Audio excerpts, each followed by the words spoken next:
Hey, my name is Alex Jimenez. I'm the founder of IX Media. We've made our clients a little over $500,000 in email and SMS marketing revenue. It's crazy to officially say that. But in this video, I'm going to break down exactly how to create and upload a BiteSpeed campaign, or in their terminology, a broadcast. Everything from start to finish. If you have any questions, comment down below. Let's get to it. First, let's go to templates because that'll be faster for you guys. Just going to create a new template. And then, we'll name it like, the way we do it is we go by number. So if it's the 18th email of the month, we're going to name it 18th.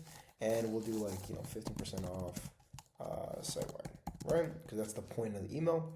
Create template. And you can pick a bunch of templates. They have, some of them I never suggest using them. Just create from scratch. And then obviously you have a designer or freelancer, somebody, an agency to create the emails for you, have a whole strategy. Now, once this is loaded up, this should be on your screen. If it's not, super easy, just add this and then that'll be the unsubscribe link. And then you just put in this text. The way you link it, by the way, is if you just go here, link it, and then you can link the image. But again, the way we do it is we create an image from scratch. So you're going to upload this, you're going to go all sides, you're going to take the padding off, so that's at 0, and then you just duplicate it for however many image you think your email has. So we're going to go to Figma, and we're going to upload, let's say, this email right here. Simple. All you got to do is just start slicing it, just like normal. And again, you want to make sure that you hit all corners so that way the email looks pretty even. Again, this is about, a good size chunk. You don't want to have the email you don't want to upload the entire email at once. It's going to make the email load really, really slowly for people. So just cut it up in chunks. I'll come back when it's all ready. All right, so I went ahead and sliced every one of the images. This is a total of 4 slices, by the way. That way, again, it doesn't load too slow. And all you got to do now is just drag and drop into BiteSpeed. So I know it's this one. You're going to have to upload it here. And then just go to the next one. And then upload it. And then while it's uploading, they upload at the same time, so you don't have to worry about it. And then you just keep going, right? I'm going to duplicate it for one more because I know there's 4 images total. Very, very simple drag and drop process. Once this is done, you're going to start linking the images. Now, the way we link it is directly on the product, the landing page of the product itself. So instead of just linking it here, it's a very general page, usually converts a little less than a direct product page, and also just creates more friction, right? If I want to buy, for example, dough balls, in this case, I have to click pizza boxes and then, click my selection of whatever I want. Okay, I want this box and so forth and so on, opposed to taking them directly to the product that they want to buy, or rather to the product you want them to buy. It creates a lot less friction. So we know we're promoting the Great Balls of Flour Essentials box, which, by the way, phenomenal pizza. I really suggest having them if you're in the UK. We're going to link them directly to there. Now, very, very quickly, if you don't want to link them directly to there and you're like, I want to make it still general, that's fine, but link them to a general page. So instead of this is just the normal landing page, doesn't convert as high. We would link them here, which is more of like a product-centered page right here. But anyways, I digress. So we're going to go here and we're going to start linking it. Now, preferably, we want to make sure we link all the images. Why? Because if somebody says, okay, well, and again, it sounds very, very small, but even the minute details matter a lot because, again, at the end of the day, you're just trying to get as little friction as possible in your emails. So if I know, okay, I see 72% off, or 72 hours, 15% off, some users are just going to click on that email and then go, just go directly to the page, opposed to having them scroll all the way down, find the shop now button, they could just click it. That's why I prefer, just last little note, I prefer having the CTA at the very top, but in this case, we don't have it. The backup for that is if people just want to go directly on the sale, they could just click on the image and it'll take them directly to the sale. But last thing, besides just saving it, you're going to put your email subject line and preview text. I'll just give you something off the dome because I don't think we have it written down in this one yet. So, for this, we'll just put 72 hours left, 15% off.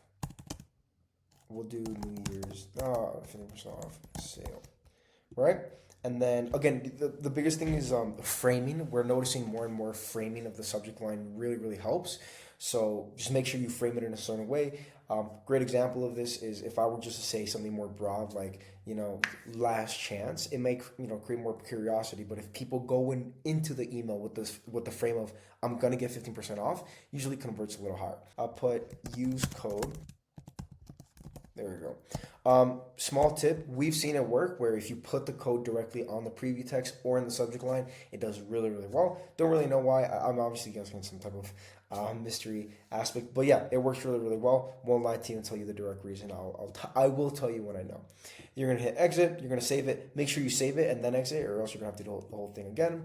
Broadcast, and then you're just gonna create a next one.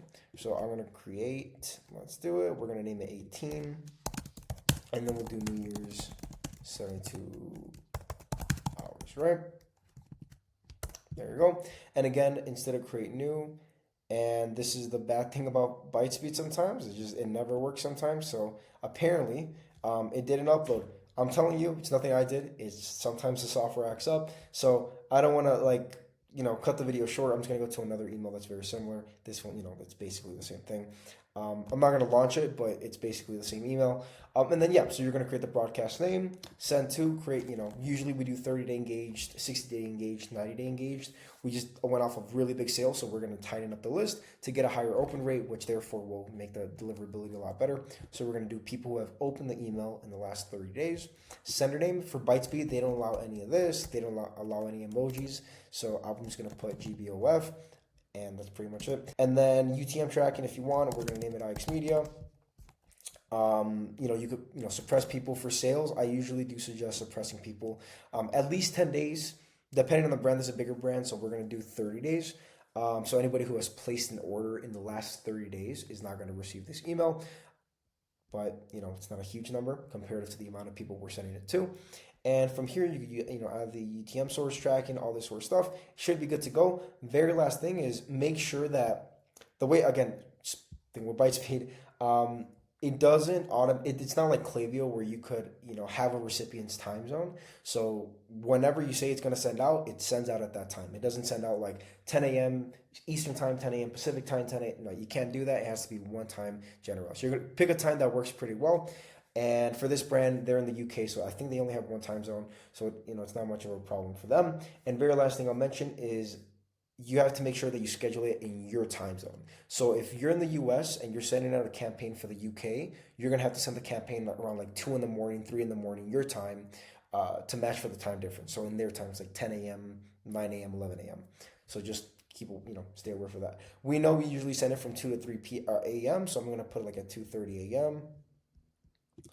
Okay, make sure it's on the date of, right? If you're working for somebody in India or with somebody in India, like we're gonna send the campaign like at 10 p.m. the previous day our time, because at that time it's like 9 a.m. their time.